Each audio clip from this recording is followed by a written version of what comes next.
Hello and welcome back to the Second Chance to Live channel here on YouTube. I'm happy to see that you decided to stop by to watch this video presentation.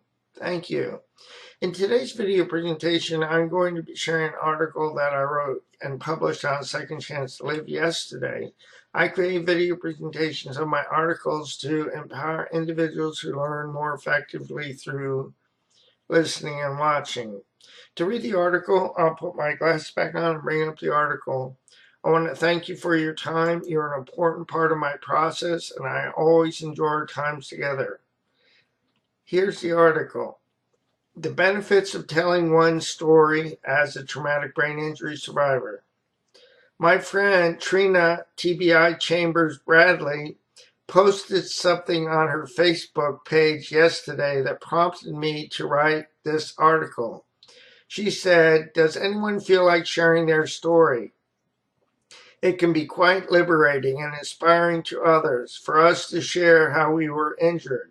I think my survival story is still pinned to the top of the page, her Facebook page, but I'd be interested to hear anyone else's if anyone feels like sharing."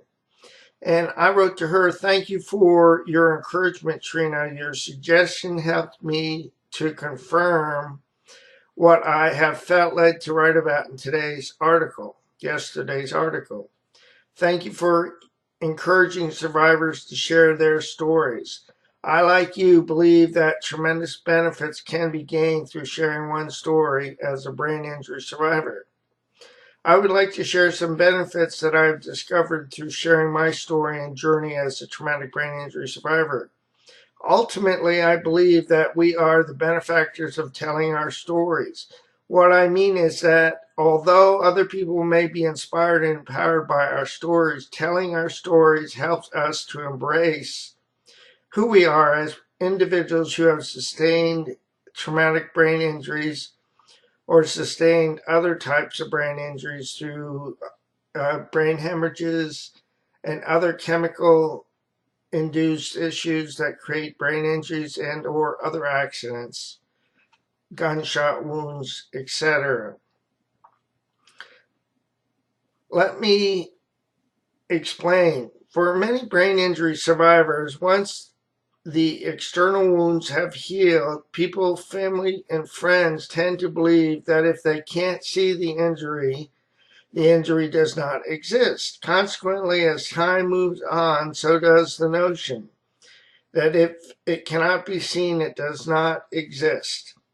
In my experience, once my fractured skull healed and I taught myself how to walk, talk, read, write, and speak in complete sentences by the grace of God, hard work, tenacity, and persistence, and was then mainstreamed back into elementary school, the findings of the EEGs and the cognitive psychosocial testing were dismissed.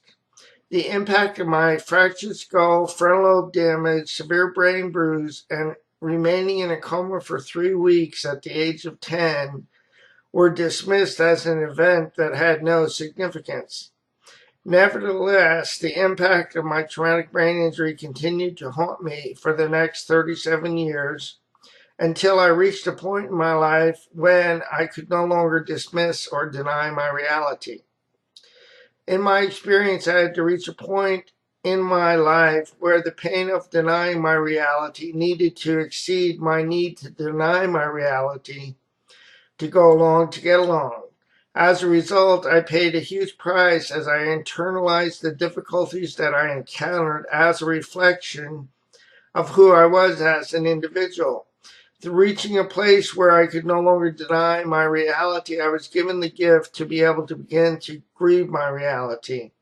By doing so, I started to understand how the impact of the traumatic brain injury that I sustained when I was 10 had been impacting and was still impacting my life and well-being. By doing so, I was able to begin to grow in self-acceptance, self-awareness, self-esteem, self-worth, and dignity as an individual. In my experience, I found that I could not stop buying into the different denial systems that sought to keep me in denial until I moved through a grieving process or a process of grieving. By doing so, I was able to sort out what was my reality amidst the denial that sought to keep me stuck and, in effect, fighting against myself. As I sorted through the grieving process, which I'll speak to in subsequent articles and video presentations, I gained the ability to begin to connect the dots and find the missing pieces that I discarded many years ago. As I faced my denial, I began to accept my reality. As I gained increasing clarity into my actual story, I discovered that how my life had been and was being impacted by my traumatic brain injury, the brain injury that I experienced when I was 10 years old. As I gained clarity, I was able to get into action and see my life change. I discovered that the process was worth the effort. By doing the work, I gained clarity into my story. In the process, I was able to separate the denial that sought to hold me captive from what I could accomplish despite being impacted by a traumatic brain injury. In the process, I discovered that I could live my life in a different way. In the process, I discovered my strengths and abilities. In the process, I discovered how to use what had been given to me in ways that would work for me. In the process, I discovered hope. Several years ago, I wrote an article series to share what I learned through my process of facing denial as a traumatic brain injury survivor.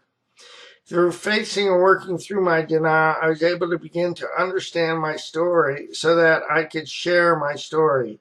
By facing my denial, I was able to begin to move to a greater place of acceptance of myself as an individual who is living with the impact of a traumatic brain injury.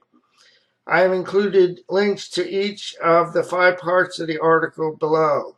I divided the article into parts because of the length of the article. My encouragement to you would be that you read through each part of the article to gain the benefit of the entire article.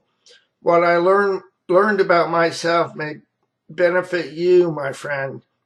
The article title is Traumatic Brain Injury and Facing Denial, and as I said earlier, there are links to the 5 parts of the article, so you can just click on the link, each one of the parts of the links, and they will open for you on Second Chance to Live. I will say so long for now as we're done with this article. I want to encourage you, as I need to remember, please do not give up on yourself, a loving God, or your process, because more will be revealed to you and to me in time.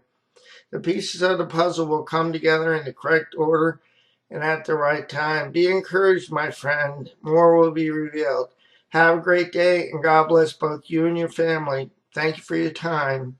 So long now.